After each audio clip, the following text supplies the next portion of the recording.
Hello there guys, Teacher Krishna here and welcome to our next class for the third unit. This is a class that is part of the high school and 8th high school.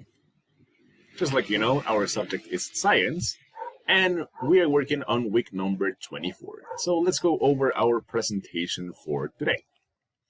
Remember to have your notebook with you in order to make today's summary. That is extremely important, as well as the parts that you need to include right there. They have to be date, end in mind, title, summary, and of course some extra decoration that you want to add to it. Today we're working on topic 4.04, origin and expansion of the universe. The end in mind for the following topic is this one. Describes how the Doppler effect led to the development of theories of the creation of the universe by identifying evidence used to verify the theories of the origin of the universe so that she can complete the week assessment. So today is a very interesting topic since we are going to talk about the origin or the beginning of the universe, of course from a scientific point of view. Here is a summary of the activities that you need to complete today. Watch this video and make a summary. Read topic 4.04 and complement your summary. I always suggest that you focus on the last pages or in the last sections of the topic. And so you can, of course, have a little bit more understanding of what we're talking about. Then you have to go to page number 4 and download the Origin and Expansion of the Universe lab report. That is very important. I didn't share the document with you, but you can go to page number 4 and download it from there. Then watch the video and use it to complete the worksheet. So on page number 4, you are going to find a video as well. So and make sure to watch that in order to be able to complete the worksheet that you have for today. And you need to upload your worksheet to Agilex once you are done. Okay? Those are the activities that you need to complete today. So let's go over our topic, origin and expansion of the universe. So it's very interesting to analyze how fast are you traveling right now. Even if you are sitting down in a chair or at your house, how fast are you traveling right now? And notice that Earth's rotation around its axis is of about 1,600 kilometers per hour. So right now you are traveling at that speed just because of Earth's rotation. But let's analyze something else. So Earth around the Sun. So how fast is the Earth traveling around our Sun right now? Approximately, they are 108,000 kilometers per hour. And the thing doesn't finish right there. So our solar system travels at a speed of 200 kilometers per second. Remember that our solar system is rotating around the central section of our galaxy. Imagine 200 kilometers per second. So every single second you have moved more than 200 kilometers. Imagine, that's astonishing. And lastly, our galaxy moves at a speed of 600 kilometers per second. So our galaxy is moving as well. And it is, of course, going through a gigantic speed, just like it's right there. So it's something crazy to have in mind, right? Because like we are actually not feeling the motion that is going on our world or when it goes around the sun, how fast our solar system or galaxy are moving every single second. So scientists estimate there are over 5 billion galaxies in the universe. Imagine 500 billion galaxies.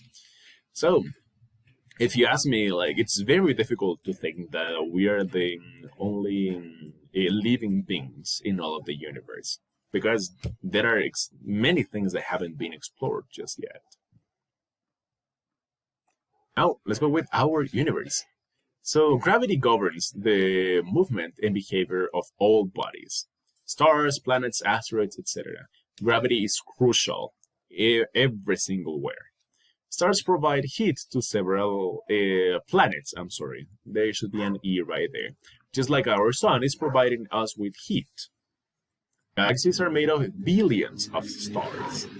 Our sun is just one of billions in our galaxy. So imagine if there are billions of billions of stars in one galaxy, and there are 500 billion galaxies approximately.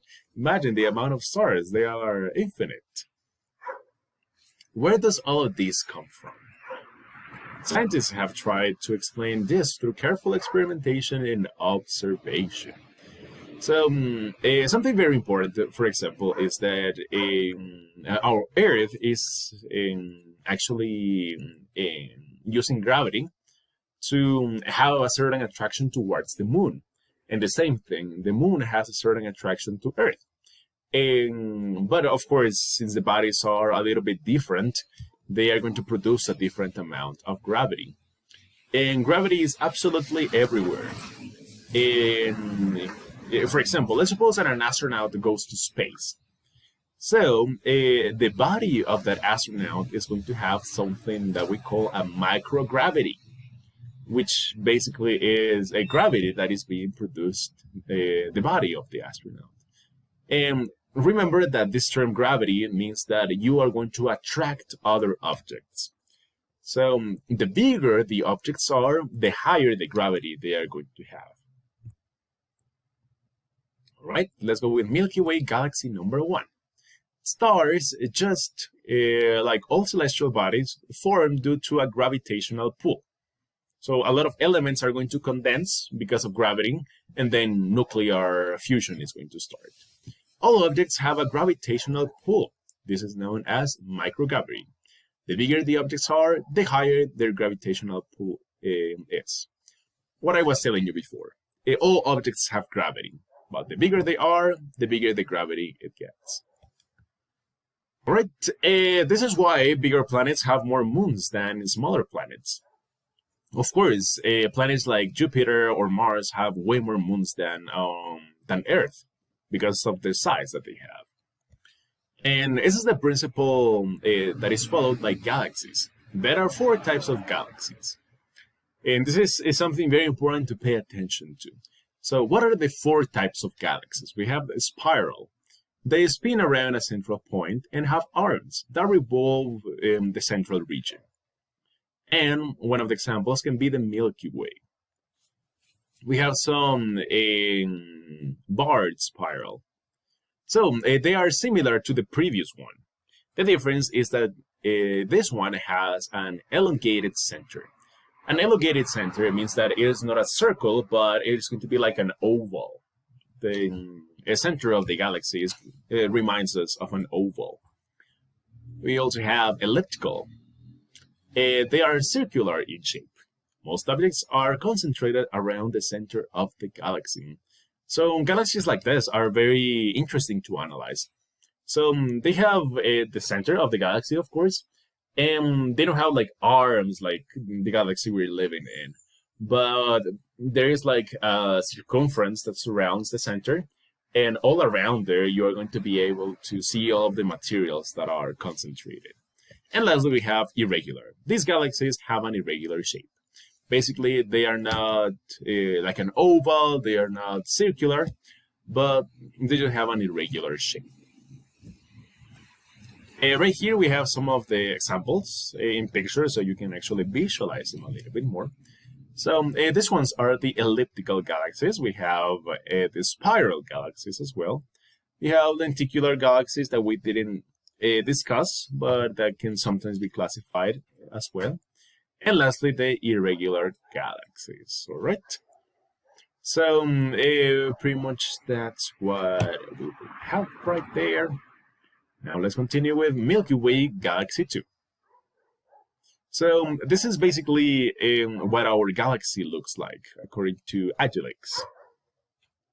And our galaxy is a barred spiral galaxy, because the center of our galaxy is not in like a real circumference, but it is more like an oval, so that's why it is a barred spiral galaxy. So if you look at the sky and can spot a portion of stars that bend across the sky and appear Milky White, that will be the central section of our galaxy.